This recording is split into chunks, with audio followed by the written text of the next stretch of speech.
दिनांक 2 नोव्हेंबर पासून मुंबईच्या सुमननगर येथून साहित्यरत्न अण्णाभाऊ साठे यांच्या पुतळ्यास अभिवादन करून सुरू झालेली ही आरक्षण क्रांती महापदयात्रा आज या नांदेडच्या पुण्यभूमीमध्ये 22व्या दिवशी दाखल झालेली आहे। इथून पुढील जवळजवळ 19 दिवसाचा प्रवास करून ही महापदयात्रा 12 डिसेंबरला नागपूरच्या हिवाळी अधिवेशनावर जाणार आहे। यशवंत स्टेडियम या ठिकाणी दुपारी 1 वाजता या महापदयात्रेचं महामोर्चामध्ये रूपांतर होऊन विधान भवनाकडे हा मोर्चा जाणार आहे। या महापदयात्रेच्या माध्यमातून या ठिकाणी शासनाला, सरकारला जे या ठिकाणी पिढ्यानपिढ्या जो उपेक्षित राहिलेला समाज आहे, ज्या समाजाने, ज्या मातंग समाजाने या देशासाठी 3 वेळच्या गुन्हेगारी जातीचा शिक्का आपल्या कपाळी मारून घेतला आणि या देशामध्ये 3 वेळच्या हाजऱ्या या मातंग समाजाने भोगल्या। वाटलं देश स्वातंत्र्यानंतर या समाजाला न्याय मिळेल, मात्र या ठिकाणी गेल्या 75 वर्षापासून संविधानाने दिलेलं आरक्षण, त्या आरक्षणाचा लाभ या मातंग समाज आणि इतर अनेक शोषित पीडित जातींना मिळाला नसल्या कारणाने गेल्या अनेक वर्षापासून सातत्याने या राज्यातला मातंग समाज या विविध सरकारच्या माध्यमातून, केंद्र असेल, राज्य असेल, यांच्याकडे वर्गीकरणाची मागणी करत असताना दुर्दैवाने या ठिकाणच्या राज्यातल्या एकाही सरकारने या निर्णयाची अंमलबजावणी केली नाही किंवा या मागण्या मान्य केल्या नाही। सरते शेवटी या देशाच्या सर्वोच्च न्यायालयाने 1 ऑगस्ट 2024 रोजी एक ऐतिहासिक आणि क्रांतिकारी निर्णय घेतला। त्या निर्णयानुसार उपवर्गीकरणाला मान्यता मिळाल्यानंतर जवळजवळ आज 15 महिन्याचा कालावधी लोटलेला आहे। या देशातल्या जवळजवळ 5 राज्यामध्ये या आरक्षणाचं उपवर्गीकरण लागू झालेलं आहे।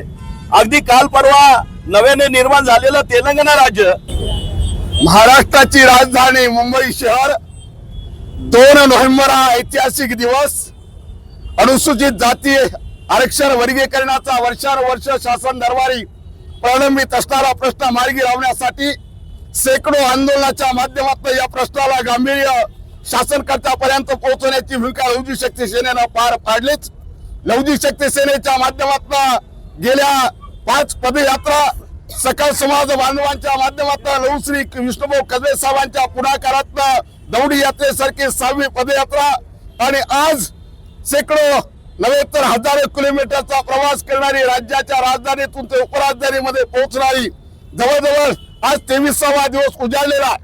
नागपूरच्या दिशेनं येणारं राज्य सरकारचं हिवाळी अधिवेशन येऊ घातलेलं आहे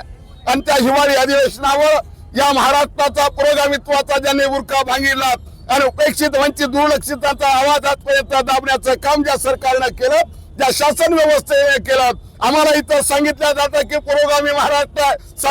संत महात्मांचा महाराष्ट्र आहे, क्रांतिकारकांचा महाराष्ट्र आहे, परंतु आपल्याला सगळ्यांना ज्ञात असलं पाहिजे की महाराष्ट्राच्या निर्मिती बरोबर राज्य शासनाला डीडी समिती असेल, कायदा मंत्रालयाला लोक समितीच्या माध्यमातून, त्यानंतर या देशातल्या जवळजवळ 1 डझनवर केंद्र आणि राज्य सरकारचे न्याय व्यवस्थेमध्ये, प्राधिकरणामध्ये न्यायमूर्तीचे अध्यक्ष एक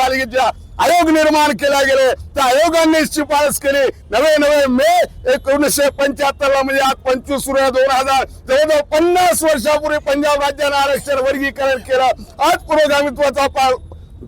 बुरखा पांघरलेले या राज्यामध्ये ना सत्ताधारी, ना विरोध, ना विद्वान या देशातला कोणी आमच्या प्रश्नासाठी बोलायला तयार नाही। म्हणून कुणीतरी येईल आणि काहीतरी केला, हा चमत्कार आम्ही आता त्याच्यावर विश्वास ठेवायला तयार नाही। आम्ही लढणारी औलाद आहोत, या देशासाठी रक्त सांडवणारी औलाद आहोत आणि म्हणून या देशाचे प्रपुण्य डॉक्टर बाबासाहेब आंबेडकरांनी जे संविधान दिलं, त्या संविधानाची निर्मिती ज्या घटकांसाठी झालेली आहे, डॉक्टर बाबासाहेब आंबेडकर याच भूमीचे भूमिपुत्र महाराष्ट्राचे, त्याचबरोबर आपण भाग्यवान असाल काल सन्मानाने या BR गवई न्यायमूर्ती सर्वोच्च न्यायालयाचे त्यांनी ऐतिहासिक निर्णय दिला, ते सुद्धा याच महाराष्ट्राचे भूमिपुत्र 1 ऑगस्ट 2024 जो आरक्षण वर्गीकरणाचा क्रांतिकारी निर्णय दिला, त्याच्यानंतर या महाराष्ट्र सरकारनं जे न्यायमूर्ती अनंत बदल समितीची नेमली, त्याला 3 वेळेची मुदतवाढ देऊन या समाजाच्या तोंडाला पाणी पुसण्याचं काम केलेलं। आमच्या तोंडाला पाणी पुसण्याची भूमिका राज्यकर्त्याची हालवून पाडून त्याला सत्तेवरून खेचण्याचं आम्ही राहणार नाही। जोपर्यंत आमचं आरक्षण वर्गीकरणाचा प्रश्न मार्गी लागत नाही, तोपर्यंत हा आरक्षणाचा लढा आदरणीय लवश्री